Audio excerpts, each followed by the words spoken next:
தமிழகத்தில் 10 மாவட்டங்களில் மிதமான மழைக்கு வாய்ப்பு என வானிலை ஆய்வு மையம் தகவல். திருவண்ணாமலை, காஞ்சிபுரம், கள்ளக்குறிச்சி, விழுப்புரம், சென்னை, திருவள்ளூர், செங்கல்பட்டு உள்ளிட்ட மாவட்டங்களில் மிதமான மழைக்கு வாய்ப்பு.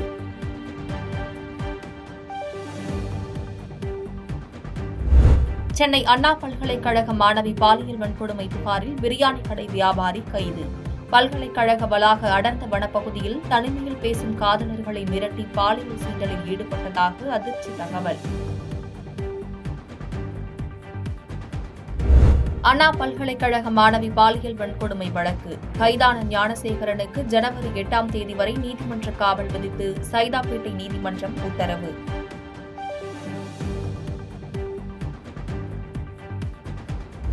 கைதான ஞானசேகரனின் மீது திருட்டு, வழிப்பறி உள்ளிட்ட 15க்கும் மேற்பட்ட வழக்குகள் நிலுவையில் உள்ளதாக தகவல். காவல்துறை நடத்திய விசாரணையில் அம்பலம். அண்ணா பல்கலைக்கழக மாணவி பாலியல் வன்கொடுமை வழக்கில் கைதானவர் திமுக பிரமுகர் என தெரிகிறது. கைதானவர் திமுகவினருடன் நெருக்கம் வைத்து அக்கட்சி உறுப்பினராகி உள்ளார் எனவும், திமுகவினரின் அழுத்தத்தால் கைதானவர் மீதான வழக்குகளை போலீஸ் விசாரிக்கவில்லை எனவும் பாஜக மாநில தலைவர் அண்ணாமலை எக்ஸ் தள பதிவு.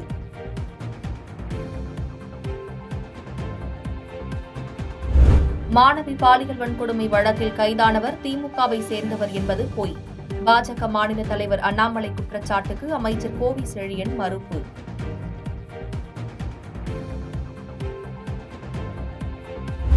போதைப் பழக்கம்தான் குற்ற செயல்கள் அதிகரிக்க முக்கிய காரணம் என விசிக தலைவர் திருமாவளவன் சாடல்.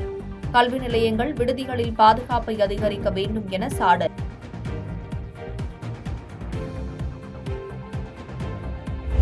டங்ஸ்டன் சுரங்க ஏல உரிமையை வழங்க தமிழக அரசு கோரியுள்ளதை மத்திய அரசு அம்பலப்படுத்தியுள்ளது. திமுக அரசின் நாடகங்களை வெட்ட வெளிச்சமாக்கியுள்ளதாக எதிர்க்கட்சித் தலைவர் எடப்பாடி பழனிசாமி விமர்சனம். டங்ஸ்டன் திட்டத்தை கைவிட கடந்த ஆண்டே கடிதம் எழுதியதாக அமைச்சர் துரைமுருகன் பதிலடி.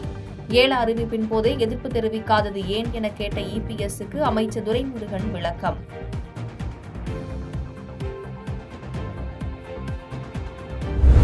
நாடு முழுவதும் 10,000 கூட்டுறவு சங்கங்களை தொடங்கி வைத்தார் மத்திய அமைச்சர் அமித்ஷா. தொடக்க வேளாண்மை கடன் சங்கம், பால் பண்ணை மற்றும் மீன்வள கூட்டுறவு சங்கங்களுக்கு பதிவு சான்றிதழ் வழங்கினார். இந்தியாவில் மனிதர்கள் காலை எழுந்தது முதல் இரவு தூங்கும் வரை வரி செலுத்தினால் மட்டுமே வாழ முடியும் என்ற நிலையை மத்திய அரசு உருவாக்கியுள்ளது. காங்கிரஸ் எம்பி சுதா காட்டம். குழந்தைகள் சாப்பிட கடலை மிட்டாயிலிருந்து பெண்கள் பயன்படுத்துகிற நாப்கின் முதல் கொண்டு அத்தனை பொருட்களுமே ஜிஎஸ்டி வரியை விதித்து இந்தியாவை கபலீகரம், பொருளாதார ரீதியான கபலீகரம் செய்து 2 தொழிலதிபர்கள் மட்டுமே வாழ வைக்கின்ற மோசமான மத்திய அரசாங்கம் இன்றைக்கு இருந்து கொண்டிருக்கின்றது. இந்த தேசத்தின் தலைவிதி என்பது காலையில் எழுந்தவுடன் டீ கடைக்கு போவதிலிருந்து, நம்ம உணவு அருந்துவதிலிருந்து, இரவு வீட்டுக்கு வருவரை நம்ம இந்த தேசத்துக்கு வரி செலுத்தினால் மட்டும்தான் இந்த தேசத்தில் வாழ முடியும் என்ற ஒரு சூழலை உருவாக்கி இருக்கிற இந்த மத்திய அரசாங்கம். டெஸ்ட் போட்டிகளில் பும்ராவிற்கு எதிராக 4483 பந்துகளுக்கு பிறகு சிக்ஸர் அடித்த வீரராக மாறி சாம் கான்ஸ்டாஸ் சாதனை.